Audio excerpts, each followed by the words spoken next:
প্রণাম। প্রতি বছর শ্রাবণ মাস এলে শ্রাবণের প্রথম সোমবারটা কবে, এটা নিয়ে আমরা মোটামুটি পক্ষে একটা দ্বিমত লক্ষ্য করি। মানে দু প্রকারের মত রয়েছে। একাংশের মতে শ্রাবণ একটা দিন, মানে শ্রাবণের যে প্রথম সোমবার সেটা একটা সোমবার হয়, আর অন্য অনেকের মতে তার পরের সোমবারটা শ্রাবণের প্রথম সোমবার হয়। মানে আগে পরে, প্রথম সোমবারটা আগে পরে হয় এবং সেই অনুযায়ী শেষ সোমবারটাও আগে পরে হয়। যেমন আমি যদি এই বছরেরই উদাহরণ নিই, তাহলে আমি এখন যে মুহূর্তে ভিডিওটি শ্যুট করছি, আজ 14ই জুলাই সোমবার, একাংশের মতে এই 14ই জুলাই সোমবার কিন্তু শ্রাবণের প্রথম সোমবার। আবার অনেকের মতে শ্রাবণের প্রথম সোমবার এর পরের সোমবারটা, অর্থাৎ 21শে জুলাই। এখন যদি পঞ্জিকা বা ক্যালেন্ডার দেখে আপনি বিচার করতে যান, তাহলে আপনি দেখবেন যে এই বছর 2025 1432 বঙ্গাব্দ 18ই জুলাই হচ্ছে পয়লা শ্রাবণ। তাহলে হিসেব মতো এখন তাহলে আষাঢ় মাস চলছে। তাহলে যদি এখন আষাঢ় মাসের দিনই চলে, তাহলে আমরা এটাকে শ্রাবণের সোমবার বলবো কী করে, প্রথম সোমবার বলবো কী করে?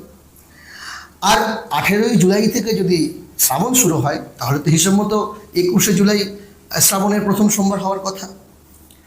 তাহলে কোনটা শাস্ত্রীয়? এখানে একটা বলে রাখি কথা, যে দুটোর যে মত আছে, এই দুটো মতই কিন্তু শাস্ত্রীয়, কোনোটাই অশাস্ত্রীয় নয়। এই হিসেবটা বুঝতে গেলে আমাদেরকে এই যে মাসের যে হিসেবটা, মাস গণনার যে হিসেবটা, সেটা একটু সম্যকভাবে বুঝে নিতে হবে। এখন যদি আমি বিস্তারিততে যাই, তাহলে ভিডিওটা বড় তো হবেই, তার সঙ্গে বুঝতেও অসুবিধা হবে যে মাস মোটামুটি 7 প্রকারের। কিন্তু এই 7 প্রকারের যে মাস আছে, সেটা আমাদের এখন এই বিষয় বোঝার জন্য বিষয়বস্তু নয়। আমাদের এই শ্রাবণের সোমবারটা কেন এদিক ওদিক হচ্ছে, বা এইটা রিলেটেড আরও যে কিছু আছে, যেমন দুর্গা পুজো কেন পিছিয়ে আসে, এগিয়ে আসে, মল মাস, এই যে গণনাগুলো, এই যে হিসেবগুলো, এগুলো সবই মোটামুটি ক্লিয়ার হয়ে যাবে যদি আমরা 3 প্রকার মাস সম্বন্ধে জেনে নিই। অ্যাকচুয়ালি 2 প্রকার জানবো। আমরা জানবো হচ্ছে সৌরমাস এবং চান্দ্রমাস। অ্যাকচুয়ালি 2 প্রকার। এই চান্দ্রমাসের আবার 2টো ভাগ রয়েছে, মুখ্য চান্দ্রমাস, গৌণ চান্দ্রমাস। তো এই যে 3 প্রকার মাস রয়েছে, সৌরমাস, মুখ্য চান্দ্রমাস আর গৌণ চান্দ্রমাস, এই 3টে মাসের সম্বন্ধে একটু নলেজ নিয়ে নিলেই আপনাদের সকলের কাছে এই বিষয়টা পুরো পরিষ্কার হয়ে যাবে। খুব আহামরি শাস্ত্রীয় হলেও টার্মগুলো শুনে মনে হচ্ছে খুব কঠিন, কিন্তু খুব আহামরি ব্যাপার নয়। আমরা সকলেই ছোটোবেলা থেকে ভূগোল মোটামুটি পড়েছি। এই যে যেমন আমরা সৌর জগতের অংশ, সূর্য আমাদের হেড অফ দ্য ফ্যামিলি। কেন? কারণ সূর্যের চারপাশে যে 9টি গ্রহ ঘুরছে, তার মধ্যে একটি হচ্ছে পৃথিবী।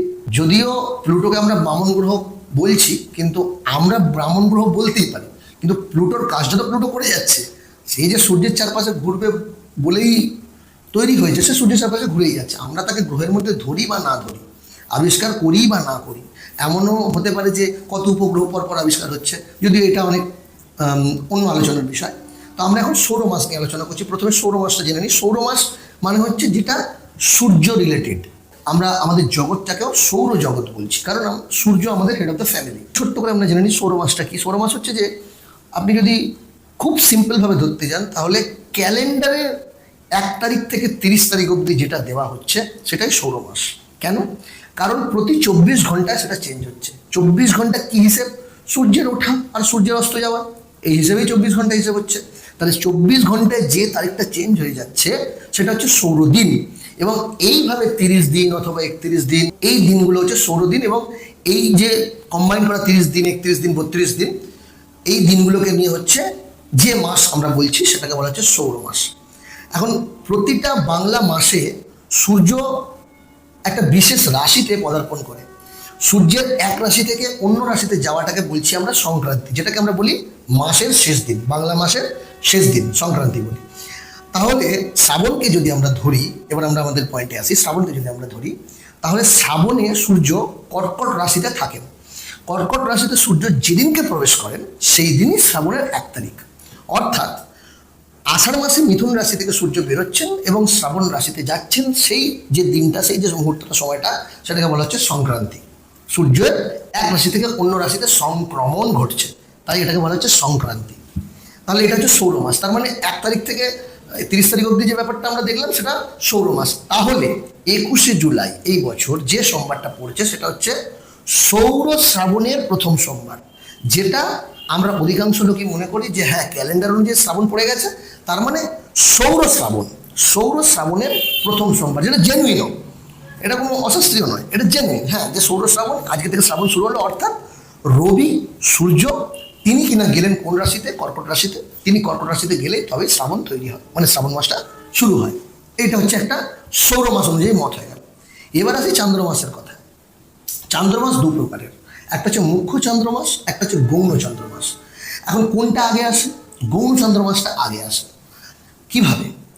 কোনো মাসের অমাবস্যা পরে যে শুক্লপক্ষ পড়ছে, সেই শুক্লপক্ষ থেকে পরের অমাবস্যা পর্যন্ত, ভালো করে বুঝবেন, কোনো মাসের কোনো একটা অমাবস্যাকে নিলাম, অমাবস্যার পরের দিন কিন্তু শুক্লপক্ষ পড়ে যাচ্ছে, সেই শুক্লপক্ষ থেকে পূর্ণিমা আসবে 15 দিন, আবার পূর্ণিমা থেকে পরের অমাবস্যা 15 দিন, এই যে 30টা দিন, এটা হচ্ছে মুখ্য চান্দ্রমাস।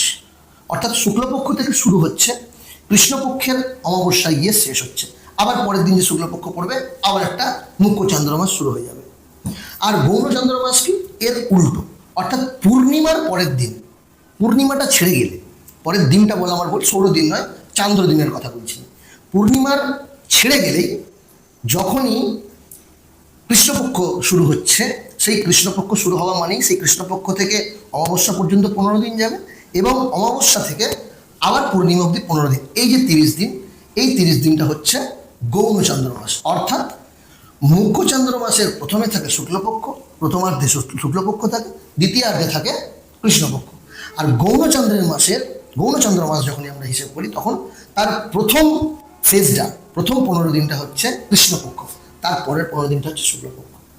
তাহলে আমাদের মোটামুটি যে পূজা পাঠ, শাস্ত্রীয় কর্ম, পিতৃ লোকের যে কর্ম ইত্যাদি, এগুলো সবই চান্দ্রমাস ধরে হয়, বলবো মুখ্য চান্দ্রমাস ধরে, বেশিরভাগটাই মুখ্য চান্দ্রমাস ধরে হয়, যেটা হচ্ছে অমাবস্যার পরের দিন থেকে, অমাবস্যার পরে যে তিথি প্রতিপদ কৃষ্ণপক্ষ, সেখান থেকে শুরু হচ্ছে মুখ্য চান্দ্রমাস। সেই মুখ্য চান্দ্রমাসে কিন্তু আমাদের পূজা পাঠটা হয়, বিশেষ করে আমাদের মহাপূজা দুর্গা পূজা, সেটা কিন্তু মুখ্য চান্দ্র মাস ধরে হয়। যার জন্য কোনো কোনো সময় দেখবেন যে আশ্বিন মাস নেই, কার্তিক মাস এসে গেছে, তবুও দুর্গাপুজো কার্তিক মাসে পড়ে গেছে।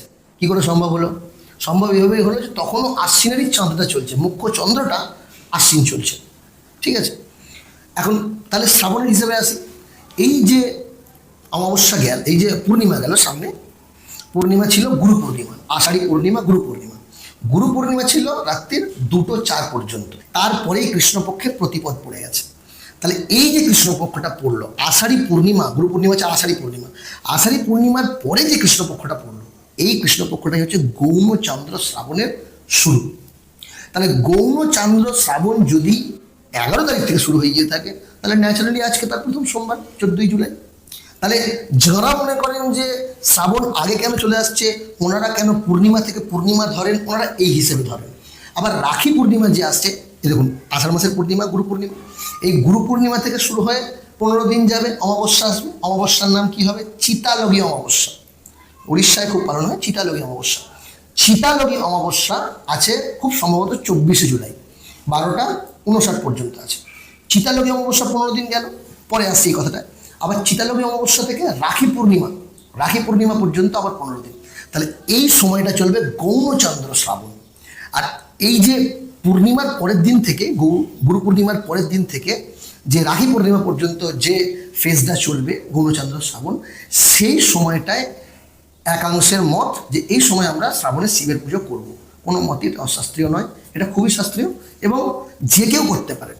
আপনি মত চেঞ্জ করেও করতে পারেন, আপনি 45 দিনেও করতে পারেন। 45 দিন কেন বলছি? কারণ এরপর রাখি পূর্ণিমার পরেও তো শ্রাবণ কিছুদিন থাকবে। রাখি পূর্ণিমার পর শ্রাবণ যে কিছুদিন থাকবে সেটা হচ্ছে সৌর শ্রাবণ, যেটা আর কি 18ই জুলাই থেকে শুরু হবে, এখনও হয়নি। তাহলে মুখ্যচন্দ্র শ্রাবণটা কোথায়? মুখ্যচন্দ্র শ্রাবণ হচ্ছে বলেছিলাম অমাবস্যার পরে শুক্লপক্ষ পড়ছে, সেই শুক্লপক্ষে একটি মুখ্য চান্দ্রমাস তৈরি হচ্ছে, প্রথম দিন হচ্ছে।